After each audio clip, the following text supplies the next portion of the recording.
Hey everyone, thank you for tuning in.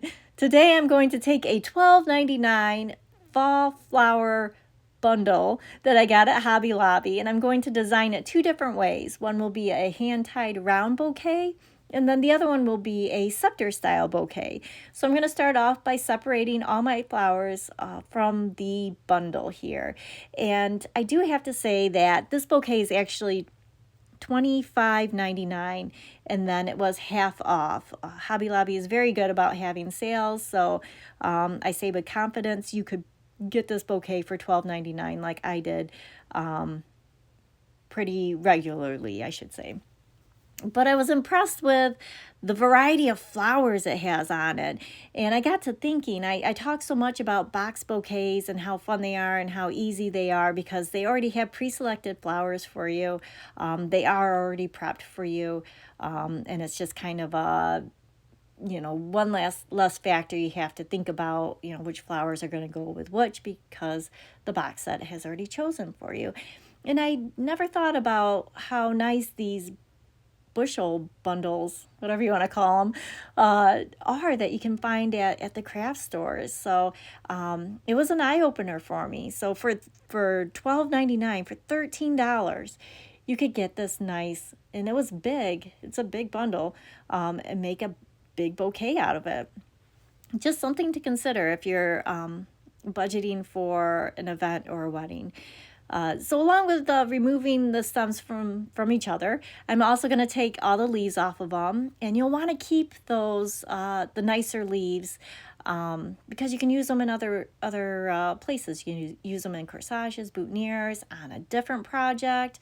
You could also use them, just kind of glue them to underneath the collar of the bouquet to hide your mechanics. There's just so many uses for them. I have baskets and baskets of the green leaves that I pull off of the flowers, and I use them all the time. So if you're okay with hanging on to stuff, I would hang on to those.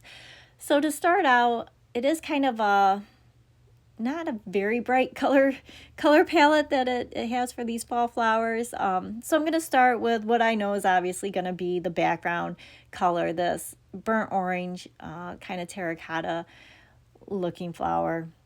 I'm going to use that to help hold all the other flowers that I have. And I did dip into my wax floral tape there because now that the stems are naked and don't have any leaves on them, it's spinning around in my hand because there's not really anything to hold on. They're kind of thin wires there. So feel free to use your wax floral tape. I try to shy away from it just because I move my flowers so much, but sometimes you really got to turn to it. So I'm just evenly dispersing the orange, kind of peachy toned. I think those are garden roses in there. And then they have these bundles of marigolds with some little berries and grasses on them that I love around the base of the arrangement. I love how the grass sprays out like that. It'll give it a little bit of movement, a little bit of excitement in the bouquet. Like I said, it is kind of a more calm color palette so that there's not too much popping out besides these peach garden roses there. And you've seen the one head just fall off. Don't forget to hot glue the flowers themselves to the stems. Just putting a little dab of hot glue. The flower bunches do get kind of manhandled. So you'll want to make sure that everything's on there nice and tight from people pulling on the flowers and stuff to look at it. So and then once I have everything just kind of evenly dispersed, I worked in those green flowers throughout there, kind of trying to marry the peach to the burnt orange there, kind of breaking up that solid color. Oh, and then here, that's what when I say all the stems going in one direction, for a hand-tied bouquet, that's what I mean. We want them all just flowing in the same direction because that stem flow is going to mirror up into the actual flowers themselves. So you want that nice kind of flowy underside. So this is the hand-tied round bouquet. And one thing to consider, I love how these turned out, but looking at it on the camera, it didn't it didn't video or photograph quite as nice as how it looks in real life. So just something to consider, what are your flowers going to look like um, on pictures. So it was just something I never thought of before until now. As you're selecting colors, how is that going to look up against the gown? How is that going to photograph? Is it going to stand out? Is it going to be too stand out, or is it not going to stand out enough? So just something to consider. Moving on to the scepter-style bouquet. Similar to the round bouquet, I'm just going to work in kind of like a hand tied, going around all the stems going in the same direction. But instead of a little roundy moundy dome there, I kind of want it to be oblong. So I want more of an oval top at the top.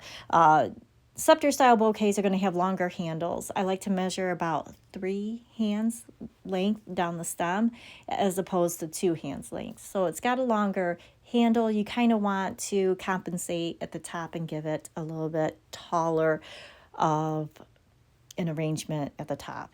Just trying to keep it proportionate so you don't have a little tiny wand at the end of this big long stem.